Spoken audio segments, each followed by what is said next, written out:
Hello, welcome back to movie spot. आज मैं एक विज्ञान की व्याख्या करने जा रहा हूँ, फिक्शन एक्शन फिल्म जिसे किला कहा जाता है। फिल्म फ्यूचरिस्टिक कनाडा में शुरू होती है, जहाँ सरकार ने के जन्म पर प्रतिबंध लगा दिया है। जनसंख्या को नियंत्रित करने वाला दूसरा बच्चा, किसी को भी बच्चे से ज्यादा जन्म देने की इजाजत नहीं है, भले ही पहला मर जाए। भारी सुरक्षा वाले कनाडा यूनाइटेड में स्टेट्स बॉर्डर स्टेशन एक स्वचालित आवाज सभी से अनुरोध करती है कि वे अपना निजी सामान यहाँ ले जाएं। निरीक्षण कार्यालय। पूर्व सेना अधिकारी जॉन हेनरी ब्रेनिक और उनकी पत्नी करेन ब्रेनिक एक में है। कार की जांच की जा रही है। चेक को लेकर कपल घबराया हुआ नजर आ रहा है। जब करेन ने अपना हाथ बढ़ाया, एक चुंबकीय बनियान जो उसने अपने ओवरकोट के अंदर पहनी हुई है दिखाई दे रही है। पता चला कि करेन है गर्भवती हैं और वे अपने दूसरे बच्चे को जन्म देने के लिए वैंकूवर जा रही हैं। पहले बच्चे के जन्म के बाद सरकार महिला ट्यूब को बांधती है। हालांकि करेन भाग्यशाली रही और फिर से गर्भवती हो गई, इसलिए चुंबकीय बनियान उसकी गर्भावस्था को कवर करने के लिए है। जब वे में होते हैं निरीक्षण केंद्र, सैनिकों ने उन्हें अपने सामान के साथ कार से बाहर निकलने का आदेश दिया। जब एक सिपाही करेन के बैग की जांच करता है तो उसके सामने एक लड़की गिरफ्तार हो जाती है गर्भवती होने के लिए। लेकिन जैसे ही कैरन स्कैनिंग मशीन के माध्यम से चलता है, चुंबकीय बनियान इसे गार्डों को सचेत करने से रोकता है। दंपति सुरक्षित बाहर है, लेकिन एक गार्ड उनके पास जाता है और करेन पर चुंबकीय बनियान को नोटिस करता है। एक अलार्म बजने लगता है और सैनिक उन पर हमला करो। जॉन उनसे लड़ने का प्रबंधन करता है और पुल पार करने के लिए कैरन के साथ भाग जाता है। जैसे ही सैनिक उनका पीछा करते हैं, जॉन करेन को उसके बिना भागने के लिए कहता है और वह अनिच्छा से सहमत होती है। जॉन को जल्द ही गिरफ्तार कर लिया जाता है, लेकिन करेन भागने में सफल हो जाता है। निम्नलिखित दृश्य में हम जॉन को देखते हैं और उसके जैसे अन्य बंधुए जो गढ़ कहे जाने वाले कारागार में ले जाए जा रहे थे। यह मेनटेल कॉर्पोरेशन द्वारा संचालित एक निजी स्वामित्व वाली अधिकतम सुरक्षा जेल है। किला एक विशाल रेगिस्तान के बीच में स्थित है और जेल से भागना असंभव है। वे सुविधा के अंदर जाओ और गार्ड उन्हें नग्न करते हैं। पृष्ठभूमि में एक आवाज का स्वागत है। किले में कैदी और खुद को निर्देशक पो के रूप में पेश करते हैं। कैदी तो है एक ऐसे कमरे में लाया जाता है जहां हर कोई एक मनोवैज्ञानिक सुरक्षा खुफिया प्रणाली से सुसज्जित होता है। सिस्टम उनकी आंत में फिट हो जाता है और जब कोई जेल के नियमों को तोड़ता है तो यह चालू हो जाता है। प्रक्रिया को आंत कहा जाता है। ओ ने घोषणा की कि आरोपण के बाद प्रौद्योगिकी के क्षेत्र में फर्श पर पीली रेखा को पार करने वाले कैदियों को प्रेरित किया जाएगा। उनके पेट में अत्यधिक दर्द होता है और जो लोग लाल रेखा को पार करते हैं उनकी तुरंत मृत्यु हो जाती है। निम्न में से एक कैदी घबरा जाते हैं और पीली रेखा को पार कर जाते हैं। ऐसा करते ही वह दर्द से कराह उठता है। वह गलती से लाल रेखा भी पार कर जाती है। आदमी का पेट फूलने लगता है और अंत में फट जाता है। दूसरों को एक लिफ्ट में डाल दिया जाता है जो भूमिगत हो जाती है। पता चला है कि जेल 30 मंजिला भूमिगत है। जॉन और नीनो गोमेज नाम के एक साथी कैदी को फर्श पर छोड़ दिया जाता है। जेड-10 नामक एक निगरानी उपकरण द्वारा उनका स्वागत किया जाता है, जो उन्हें भीड़भाड़ वाली जेल की कोठरी में ले जाता है। स्टिग्स नाम के कैदियों में से एक जेड पर चिल्लाता है, यह दावा करते हुए कि सेल में पहले से ही बहुत सारे हैं लोग, लेकिन जेड इसके बजाय उसे आतंकित करने की धमकी देते हैं।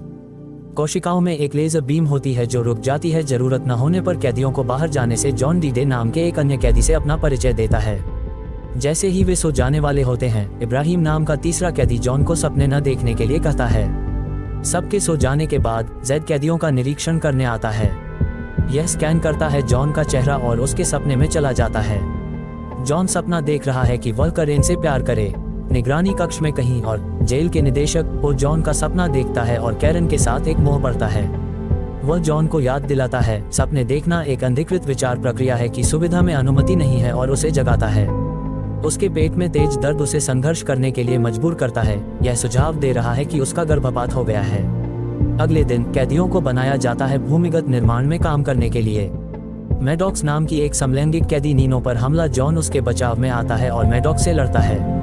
सेट ट्रिगर करके हलचल को रोकता है उनके पेट में उपकरण।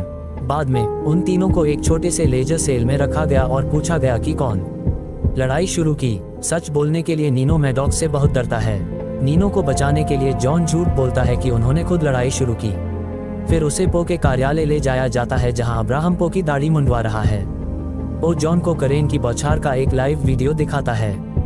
जैसा कि यह पता चला है, उसे जॉन के बाद गिरफ्तार किया गया था और जेल भी लाया। पो ने करेन और जॉन को प्रेरित किया, जिससे वे दर्द से कानाफूसी करने लगे उसकी सजा के रूप में। बाद में इब्राहिम जॉन को बताता है कि मंजिलें और भी महिलाओं के क्वार्टर हैं, इसलिए करेन भी वहां हो सकता है। फिर हम करेन को उसके सेल में बात करते हुए देखते हैं, एक साथ ही गर्भवती लड़की को। जैसे ही उसके पेट में दर्द होने लगा, दो पहरेदार उसे यहाँ से ले जाओ। महिला क्वार्टर में हर कोई गर्भवती है। करेन को पता चलता है कि सुविधा अपने नवजात बच्चों के साथ कुछ करता है। पुरुषों के क्वार्टर में मैडॉक्स के साथ लड़ाई होती है। जॉन पुरुष एक गहन लड़ाई में उतरते हैं क्योंकि सुविधा में हर कोई उन्हें देखता है पो के साथ अपने केबिन से। करेन अपने पति को अपनी मंजिल से देखती है और हैरान रह जाती है। दोनों जब जॉन मैडॉक्स को किनारे से धकेलता है तो पार्टियां खून से लथपथ हो जाती हैं, लेकिन वह उस पर लटक जाता है। पो आदेश जॉन मैडॉक्स को खत्म करने के लिए, लेकिन जॉन इसके बजाय उसकी मदद करता है। पो मामले को अपने हाथों में लेता है और उपयोग करता है मैडॉक्स को मारने का एक हथियार जो उसके पूरे पेट को उड़ा देता है और उसमें छेद कर देता है। जॉन मैडॉक्स को ढूंढता है, पेट के उपकरण को फर्श पर रखता है और गार्डों द्वारा ले जाने से पहले गुप्त रूप से इसे नीनो को सौंप देता है। निम्नलिखित दृश्य में करेन एक कमरे में चला जाता है जहां जॉन को एक विशाल मशीन में निलंबित कर दिया जाता है। माइंड वाइप चैम्बर कहा जाता है। पो ने उसे जॉन को उनके साथ सहयोग करने के लिए कहने के लिए भेजा है। वे बात करते हैं थोड़ी देर, लेकिन गार्ड उसे जल्द ही बाहर खींच लेते हैं। जॉन मेकिंग के साथ साथ मशीन चलने लगती है उसे मत भ्रम। यह मैडॉक्स को मारने के लिए निर्देशक पो के आदेश का पालन नहीं करने के लिए उसकी सजा है। जॉन का दिमाग धीरे धीरे टूटने लगता है क्योंकि वह सेना में अपना समय देखता है, उसकी शादी का दिन और इसी तरह। 3 दिनों के बाद पो करेन को अपने कक्ष में आमंत्रित करता है। वह हैरान है कि जॉन के पास है। यह लंबे समय तक चलता है क्योंकि मशीन पर अब तक का अधिकतम 1 घंटा है। वह करेनी प्रदान करता है यदि यूहन्ना उसके संग उसकी सहचरी की नाई उसकी कोठरी में रहे तो उसे स्वतंत्र कर दे। कोई विकल्प नहीं बचा है। करेन सहमत हैं। जब जॉन अपने सेल में वापस आता है तो वह पूरी तरह से ब्रेन डेड हो चुका होता है। वो किसी से बात नहीं करता और दर्द से पूरी तरह सुन्न हो गया है। करेन ने पो के साथ रहना शुरू कर दिया है। एक रात वह पो को कई तारों से जुड़ी कुर्सी पर देखने के लिए जागती है। जैसा कि यह पता चला है कि उसे संशोधित किया गया था एक उन्नत मानव हो। वह सोता या खाता नहीं है, लेकिन महीने में एक बार अमीनो एसिड का सेवन करता है। ऐसा ही होता है जेल में पैदा हुए सभी बच्चों के साथ। वे बनने के लिए कई प्रक्रियाओं से गुजरते हैं उन्नत मानव, ताकि एक दिन मानव जाति अधिक जनसंख्या और भूखमरी से मुक्त हो सके। वो एक था प्रयोग किए जाने वाले पहले शिशुओं में से। जानकारी से करीना हैरान है। 4 महीने बीत गए और जॉन अभी भी ठीक नहीं हुआ है। इब्राहिम उसे बताता है कि करेन का पेट आखिरकार दिख रहा है और उसका बच्चा जल्द ही दुनिया में पैदा होगा। जॉन प्रतिक्रिया नहीं करता है, लेकिन एक आंसू बहाता है। उस रात करेन ने पो को शराब पीने के लिए चकमा दिया जिससे वह बेहोश हो गया। वह नियंत्रण कक्ष का उपयोग करती है जॉन के सपने को नियंत्रित करने के लिए, जिसमें वह जॉन के बच्चे के संस्करण को एक गड्ढे में फंसा हुआ देखती है। वह लाती है उसे गड्ढे से बाहर निकाला, असली जॉन को वापस होश में लाया। उसके कैदी दोस्त हैरान हैं और उसे वापस पाकर खुश हैं। जॉन अब्राहम से कैरन के साथ जेल से भागने में मदद करने के लिए कहता है। इब्राहिम संशयपूर्ण लेकिन वैसे भी जॉन के लिए इसे करने के लिए सहमत हैं। अब्राहम करेन को जॉन के ठीक होने के बारे में बताता है। वह काम करने की उसकी योजना के बारे में चांद पर है। वह दावा करती है कि वह भागने में उसकी मदद कर सकती है और एक योजना बनाना शुरू करता है। बाद में नीनो जॉन को वह उपकरण देता है जो उसने मैडॉक्स के शरीर से प्राप्त किया था। जेल में आने से पहले उनका कैदी दोस्त डीडे कंप्यूटर का जानकार हुआ करता था। वह प्रदान करता है डिवाइस को अलग ले जाएं और उसका अध्ययन करें। इसके बाद हम देखते हैं कि करेन हीरे की तरह चोरी करता है पो के केबिन से होलोग्राफिक लेंस। वह लगभग पकड़ी जाती है, लेकिन डिवाइस को अंदर छिपाने का प्रबंधन करती है उसका मुंह। वह अगले दिन इब्राहिम को उपकरण देती है और उसे जॉन को देने के लिए कहती है। इब्राहिम मुसीबत में नहीं पड़ना चाहता, लेकिन इसे एक एहसान के रूप में करना स्वीकार करता है। लोग लेंस को ट्रिगर करने और होलोग्राम को देखने के लिए सेल के सुरक्षात्मक लेजर बीम का उपयोग करते हैं सुविधा का। वे पाते हैं कि निर्माण स्थल के माध्यम से एक रास्ता है। अगली सुबह अब्राहम लेंस को पो के केबिन में वापस रख देता है। पो ने करेन से जॉन को तलाक देने के लिए कहा उससे शादी कर लो। उनका दावा है कि वह बच्चे को अपना मानेंगे और यहाँ तक जॉन को मुक्त करने का भी वादा करते हैं। करेन अपने पति और बच्चे के प्रस्ताव को स्वीकार करती है। इस बीच डी-डे यह पता लगाता है कि आंत कैसे होती है। डिवाइस काम करता है। डिवाइस चुंबकीय है और इसका उपयोग अन्य निकायों से उपकरणों को बाहर लाने के लिए किया जा सकता है। वे प्रक्रिया की कोशिश करते हैं और जब यह काम करता है तो आश्चर्यचकित होते हैं। वे अपने सभी आंतों के उपकरण प्राप्त करते हैं बाहर। अगले दिन जेड द्वारा पो को सुरक्षा कैमरा फुटेज देखने के लिए सतर्क किया जाता है, जहां वह देखता है कि कैरन लेंस चुरा रहा है और अब्राहम उसे वापस रख रहा है। वह यह देखकर नाराज है कि वह किया गया है धोखा दिया, लेकिन जेड ने उसे सूचित किया कि उसकी लापरवाही के कारण उसे बर्खास्त कर दिया गया है।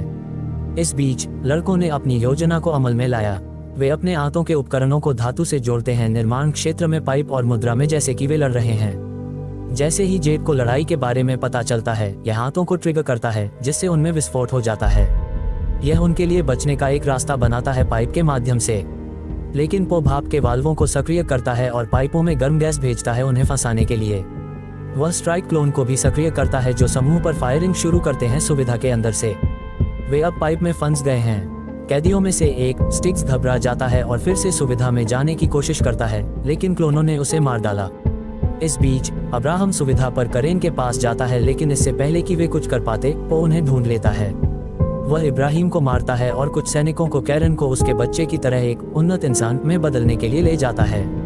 इस दौरान लोग क्लोनों में से एक को मारने का प्रबंधन करते हैं और पता लगाते हैं कि वह एक उन्नत इंसान भी है। जॉन अपनी बंदूक लेता है और अन्य क्लोनों पर हमला करता है। लड़ाई के दौरान वे सुविधा के अंदर पहुंच जाते हैं। क्लोन अंत में वे एक लिफ्ट जैसी मशीन के ऊपर चढ़ने का प्रबंधन करते हैं, जो उन्हें ऊपर उठाती है। जब वे उन्हें भागते हुए देखते हैं तो जेल में हर कोई उनकी जय जयकार करता है। वे अंत में पो के कक्ष में पहुंचते हैं और करेन से मिलने की मांग करते हैं। स्क्रीन डॉक्टरों को कोशिश करते हुए दिखाती है उसके बच्चे को निकालने के लिए। जॉन ने पो को डिलीवरी बंद करने की धमकी दी, लेकिन जब से उसे बर्खास्त कर दिया गया है, सिस्टम उसकी आज्ञा नहीं लेता है। हत्या करने वाले उपकरणों में से एक लोगों को पहचानता है और कोशिश करता है उन्हें गोली मार दे, लेकिन वे जल्दी से इसे चकमा दे देते हैं, जिससे पो इसका शिकार हो जाता है। पो की मृत्यु के बाद डी-डे हो जाता है। नियंत्रण कक्ष और डॉक्टरों को करेन पर प्रक्रिया करने से रोकने की कोशिश करता है, लेकिन उससे पहले प्रक्रिया को पूरा कर सकता है, एक क्लोन उसे गोली मार देता है। जॉन क्लोन और एक घायल डी-डे को मारने का प्रबंधन करता है। अपनी अंतिम शक्ति के साथ पूरी सुविधा की विद्युत प्रणाली को निष्क्रिय कर देता है। डॉक्टर रोक देते हैं फिलहाल की प्रक्रिया। सुरक्षा व्यवस्था फेल हो जाती है और हर कैदी भागने लगता है। जॉन और नीनो ही बचे हैं। वे करेन की तलाश में जाते हैं और उसे वहां से ले जाते हैं। डॉक्टर तीनों एक वाहन में सवार हो जाते हैं और अंत में सुविधा से दूर भाग जाते हैं। वे तभी रुकते हैं जब वे सीमा पार करते हैं और मैक्सिको पहुंचते हैं। करेन में जन्म देने वाली है। जब वे वाहन चलाते हैं तो शेड अपने आप चलने लगता है, जैसा कि यह पता चला है कि यह अभी भी सुविधा द्वारा नियंत्रित किया जा रहा है। यह नीनो को मारता है और उसे मार देता है। जॉन से लड़ने के लिए बाहर जाता है। वाहन के रूप में कैरन शेड के अंदर श्रम में है। जॉन हथियार से वाहन पर हमला करता है पहले और इसे विस्फोट, लेकिन वाहन शेड से टकराता है और करेन अंदर दब जाता है। इसके अवशेष एक व्यथित जॉन अपनी पत्नी की तलाश करता है और उसे पास में सुरक्षित पाता है। उसका एक नवजात शिशु है उसके हाथों में। फिल्म समाप्त होती है क्योंकि दोनों अपने बच्चे को आकर्षण में देखते हैं। इस तरह के और वीडियो के लिए सब्सक्राइब करें, नोटिफिकेशन ऑन करें और चैनल को मदद करने के लिए लाइक करें। देखने के लिए धन्यवाद।